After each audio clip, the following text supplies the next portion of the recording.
Hi there, welcome to iTWireTV. Today we're speaking with Secureworks, the Chief Sales Officer Ian Bancroft and Director and General Manager of APAC Region, Demetrios Georgiou. Thank you guys for your time, I much appreciate it. Thank you. Thank you for having us, David. Thank you. I suppose as a starting point, we hear from research that companies who have over 1,000 employees have about 70 security products from 35 different vendors, and the end result is just this massive alerts that security teams have to contend with. So, I guess what happens with these alerts and why? I guess what can you tell us about this problem? Yeah, that's a great question, David, and it's something that we as Secureworks focus on very heavily in solving as a problem for our customers. The major issue for a lot of security operations teams is that they have this plethora of systems in place, and you're right, it can range anything between an SMB having 13 different tools to anything up to 40 or 50 different tools. The trick is to be able to garner that information, centralize it, bring it into a repository that allows you to make sense of that data. And the problem we have is as we add these tools, as systems become complex within organizations, that increases the amount of alerts. And all an alert is stating that something of significance has occurred within the environment. And that could be either on-premise or even more complex now, which is in the cloud alongside Azure platforms or Google Cloud, for example.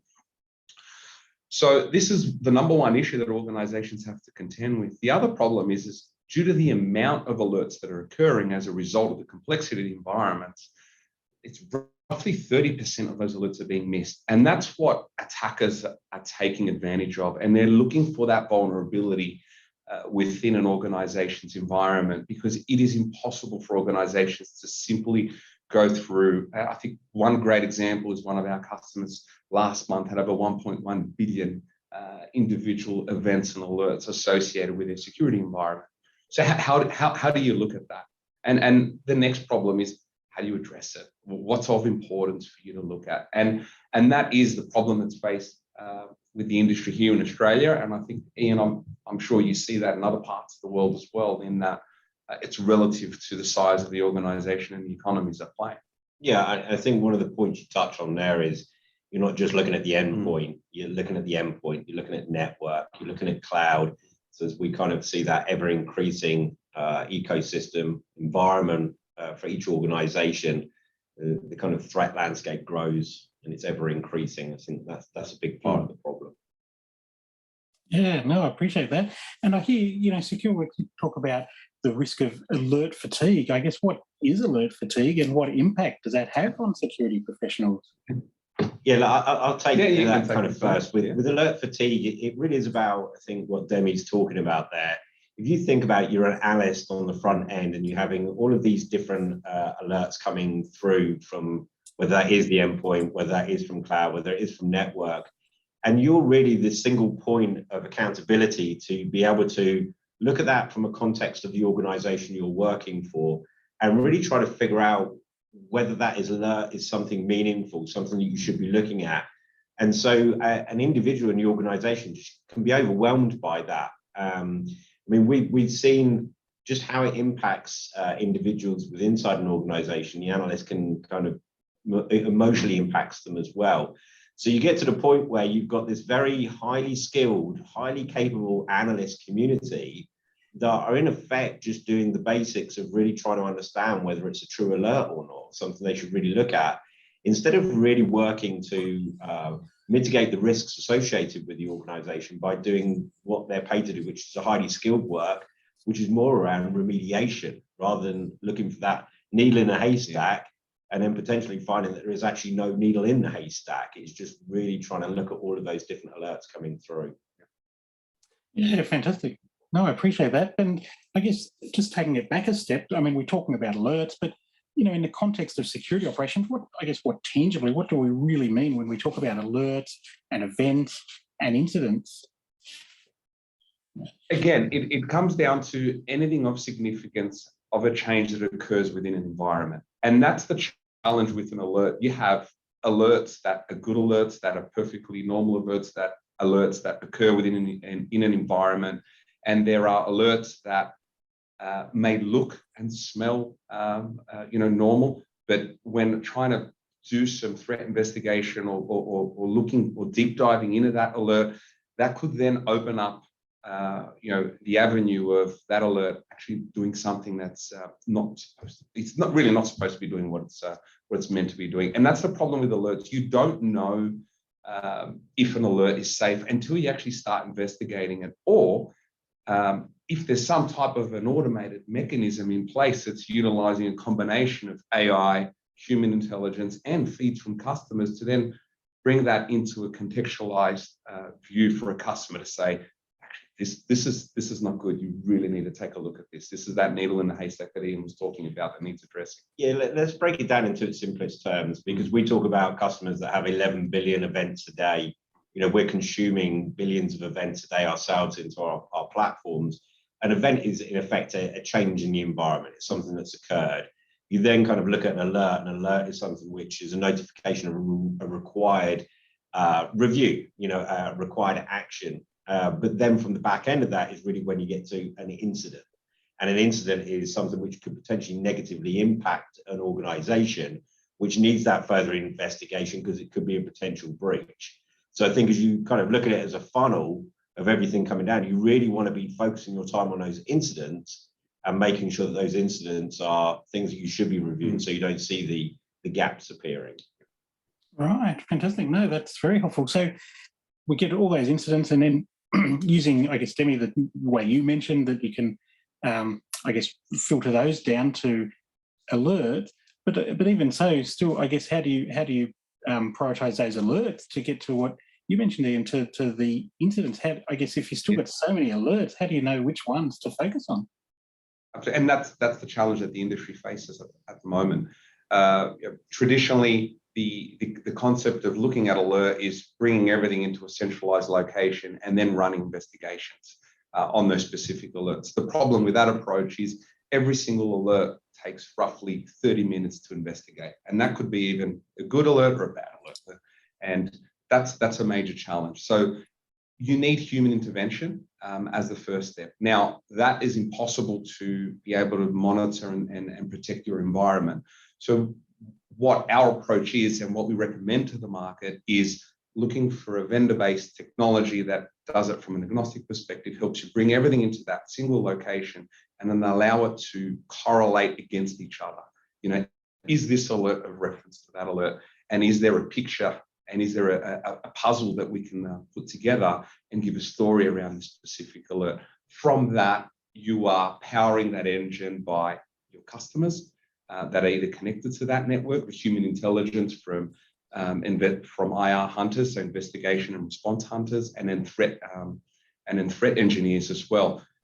You need to be able to bring that into a system and then have that address those alerts in an automated fashion.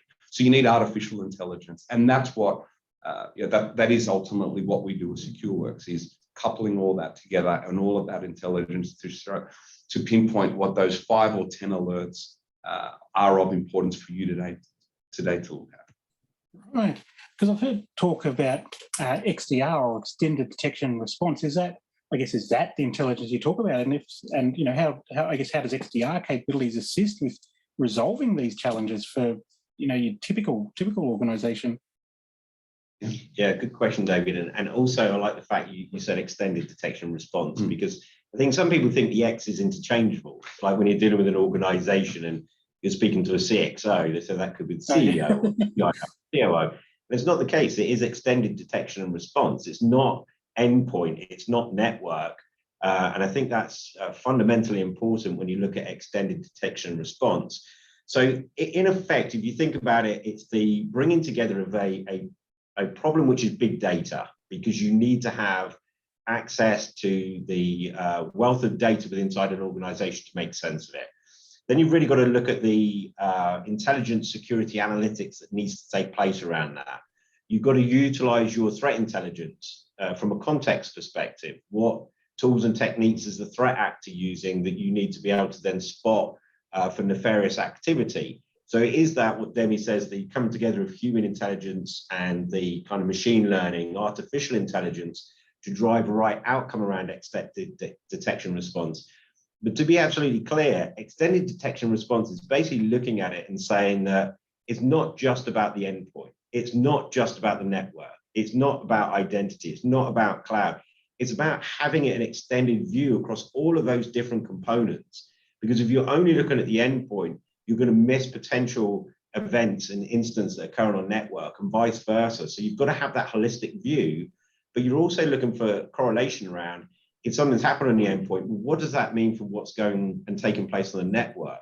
And that's part of that analyst fatigue, because the reliance has been put on the analysts historically to be kind of swivel chairing between different systems and making sense of that themselves. If you can bring all of that together in an XDR platform, you're in effect enabling those analysts to drive the right outcomes in an efficient manner, so they're not spending significant amount of time hunting for where the incidents are and whether they're meaningful or not. And so I think XDR is a real game changer in the marketplace. That's fantastic.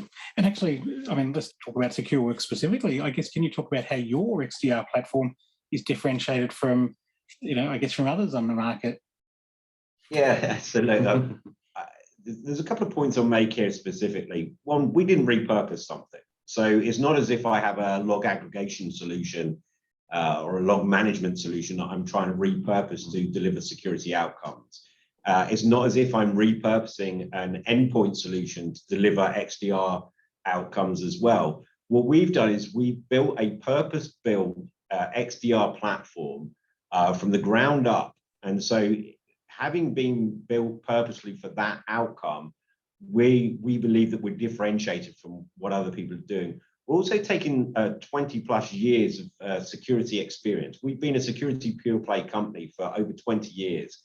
And that experience is meaningful because you have a lot of information about how the threat actor operates. And we're able to actually build that into our platform as well to stay ahead of the threat actor. We also have a global scale. Now, you kind of look at it and say, well, why do you need to be global if you're dealing in Australia, for example? And you may have an Australian company that's only based in Australia, no focused here. The threat actor, there are no borders. I mean, let's be absolutely clear. They don't care where you are in the world, and they're not looking specifically to go and target one particular country. And so having that global view of the threat actor is absolutely, first and foremost, very important. But having over 5,000 plus customers as well, we're also able to see things inside our customers' environment may be new and never seen before, and we're able to then write countermeasures into our platform and be able to deploy those across our entire client base. So there's lots that we bring, but one of the key components of that as well is our partner ecosystem, whether that's technology partners, whether it's the traditional kind of solution providers or managed security service providers. We're working with a plethora of different channel companies to make sure that we're delivering the right outcomes for our customers. And I think that's incredibly important in this day and age. That's brilliant. No, I appreciate that. And I understand as well, your XDR approach is an open XDR approach. What do you mean by that? And why, I guess, why is that a better choice? What does that mean? We give that one a go? Yeah, I'll give that a shot. So the idea behind what we've built as Taegis platform is we hear time and time again from our customers, they do not want to be locked into technologies or processes. They need the ability to, as they add endpoints, servers, complex to the environments, they want the ability to be able to report on that specific behavior. And the idea is that you need to have an agnostic approach. So it's the ability to grab information from multiple different vendors and bring that together and contextualize it, report against each other.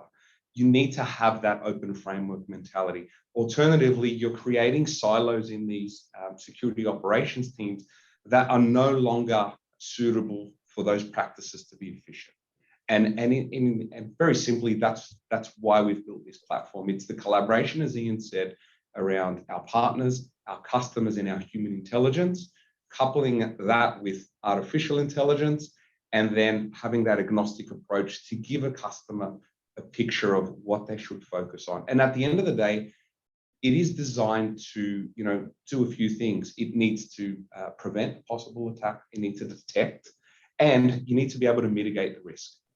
And that's what's important. It's if someone is in that environment, whereabouts are they within that attack chain? And how can you stop that? And how can you hand on heart go to your board and say, if we are breached, we have the mechanisms and the processes and the frameworks in place to be able to report on that efficiently and effectively in a timely fashion. Yeah, but I also think that that is the point, is making use of investments that may have already been made inside an organization. So we're not going in and dictating that you need to swap out that firewall for a different firewall vendor. Be clear that every piece of data that we consume, not all things are equal. Some telemetry data from different technologies is going to be more important than others, especially as it pertains to a certain incident. But trying to make the best of people's investments that they've already made over the years, because I think on average, we were looking at it the other day, the average is something like 45 different technologies exist within a customer's environment.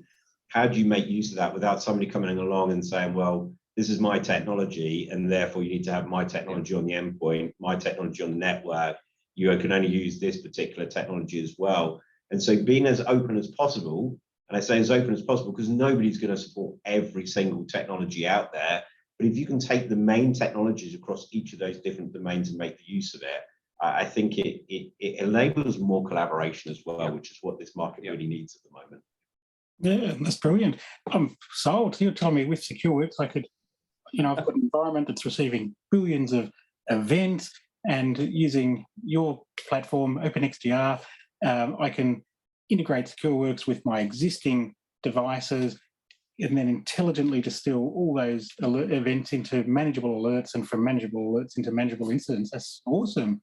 So, and David, just on that final one, is also going to return an investment, because we're going to further enable your analysts so that we do make sure that they are focused on the right things. So in effect, you become more efficient. And I think we lose that sometimes in cybersecurity, that there is a return of investment as well there. Yeah, fantastic. So I guess then, just focus on Australia and New Zealand. What then, I guess, is the market focus for XDR here in our region? Where can, what can we expect to see, and where are you heading? Yeah, so I have confirmation from the business that this is a continual investment within region. And it's not only within Australia and New Zealand, but in the APAC region. One of the biggest challenges that we face in region is that we are usually the first part of the world and time zone that is online.